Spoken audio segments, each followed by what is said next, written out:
ओम सभी को नमस्ते जी। मैं आर्य कृष्ण शास्त्री आर्य समाज निवाड़ी यूट्यूब चैनल पर आप सभी का हार्दिक स्वागत करता हूं। आपके मध्य पुनः एक रोचक प्रश्न के साथ उपस्थित हूं। वीडियो प्रारंभ करने के पूर्व आप इस आर्य समाज यूट्यूब चैनल को सब्सक्राइब कर लीजिए, बेल आइकन दबा लीजिए, वीडियो को लाइक और शेयर करना ना भूलें ताकि सभी को इस वीडियो के विषय में जानकारी प्राप्त हो सके। आज का प्रश्न सत्यार्थ प्रकाश के सप्तम समोल्लास से लिया गया है। आज का प्रश्न है, जीव शरीर में भिन्न विभु है व परिच्छिन्न। आत्मा के विषय में प्रश्न है कि शरीर में आत्मा विभु कहते हैं जो सर्वव्यापक हो, सर्वत्र फैला हुआ, और परिच्छिन्न, परिच्छिन्न का अर्थ है जो चारों ओर से सीमाओं से घिरा हुआ हो, जिसकी एक सीमा हो, ससीम, और विभु असीम, जिसका कोई सीमा ही नहीं, जिसकी लंबाई, चौड़ाई, ऊंचाई, गहराई का कोई पता ही नहीं। तो प्रश्न किया, जीव विभु है व परिच्छिन्न। महर्षि दयानंद सरस्वती जी उत्तर देते हैं, परिच्छिन्न। जीव इस शरीर में परिच्छिन्न है, उसकी एक सीमा है, वह अपनी यहाँ पर है तो वो चारों ओर से घिरा हुआ है, सीमाओं से घिरा हुआ है। उसकी निश्चित एक सीमा है, कितनी लंबाई, कितनी चौड़ाई, कितनी ऊंचाई, कितनी गहराई है, उसकी एक लिमिट है, चारों ओर से उसकी परिधि है। आगे कहते हैं, जो विभु होता, यदि आत्मा विभु होता, व्यापक होता, तो जागृत, स्वप्न, सुषुप्ति, मरण, जन्म, संयोग, वियोग, आना जाना कभी नहीं हो सकता। यदि विभु होता, व्यापक होता आत्मा, तो फिर जो आत्मा की तीन अवस्थाएं हैं, जागृत, स्वप्न, सुषुप्ति, ये अवस्थाएं ना होती, उसका जन्म और मरण ना होता। जन्म मरण अर्थात शरीर धारण करना और शरीर त्याग करना। तो आत्मा ना शरीर को छोड़ पाता, ना धारण करता, क्योंकि वह तो विभु है। फिर आना जाना भी नहीं घट सकता आत्मा में। जीव इस शरीर में आता है, कहाँ से आता है, फिर शरीर छोड़कर चला जाता है, कहाँ जाता है, तो फिर ना आना घटता ना जाना घटता। इसलिए जीव को परिच्छिन्न मानना ही ठीक है। इसलिए जीव का स्वरूप अल्पज्ञ, अल्प अर्थात सूक्ष्म है।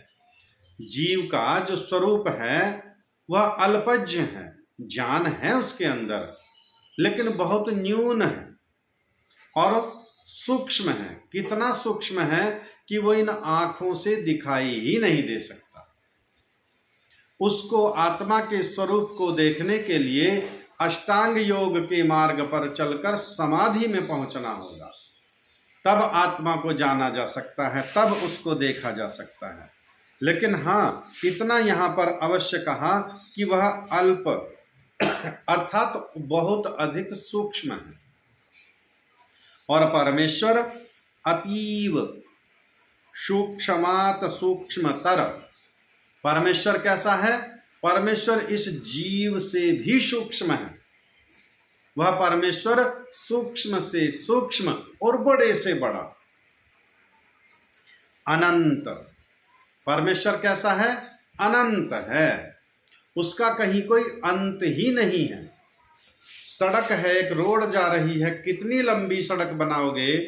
200 किलोमीटर लंबी सड़क। अच्छा, बहुत लंबी सड़क है जी, 200 किलोमीटर तक की सड़क।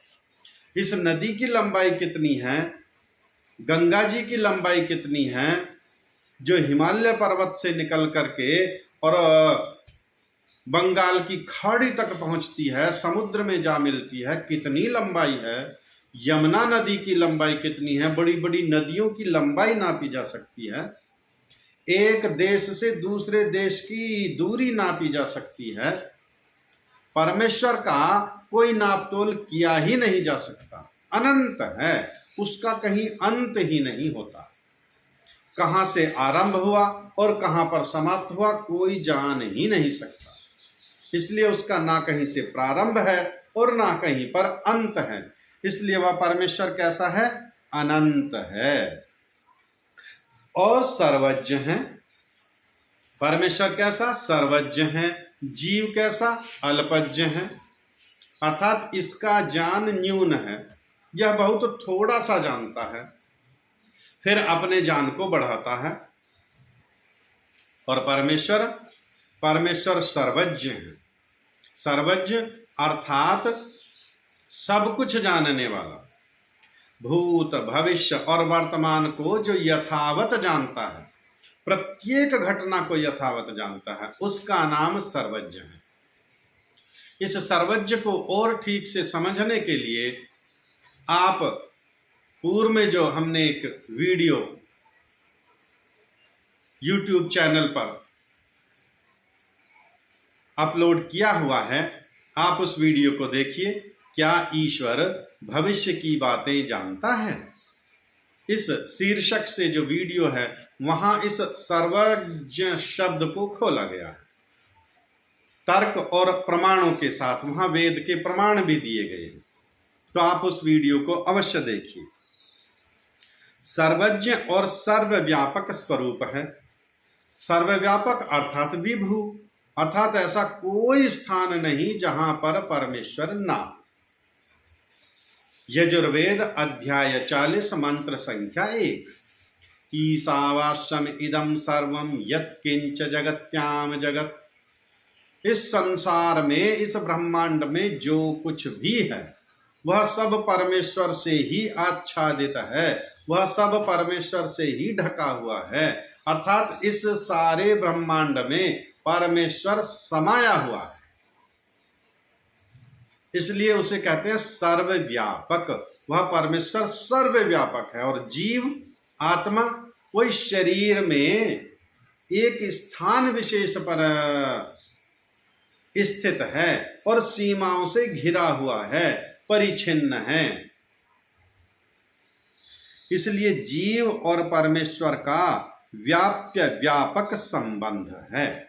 इसलिए परमेश्वर और जीव का कैसा संबंध हुआ, व्याप्य और व्यापक संबंध।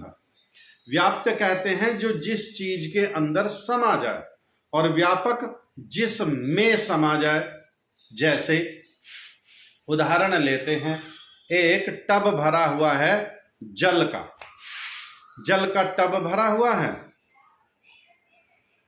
और इस जल के भरे हुए टब में आपने मिट्टी का एक गोला बना करके टब में डाल दिया। अब जो जल है वो इस मिट्टी के गोले के चारों ओर जल है।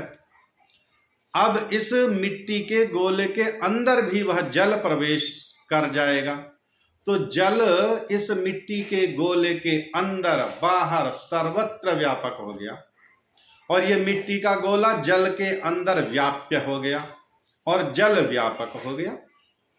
ऐसे ही यह पूरा ब्रह्मांड परमेश्वर के अंदर व्याप्य है, और परमेश्वर इस ब्रह्मांड के अंदर बाहर व्यापक है।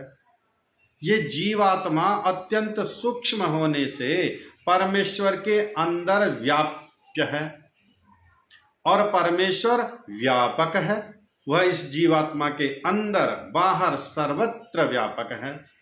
इसलिए जीव और ईश्वर का संबंध हुआ व्याप्य व्यापक संबंध, कि जीव हमेशा परमेश्वर के अंदर ही समाहित रहता है, और परमेश्वर इस जीव के अंदर बाहर ओत प्रोत रहता है।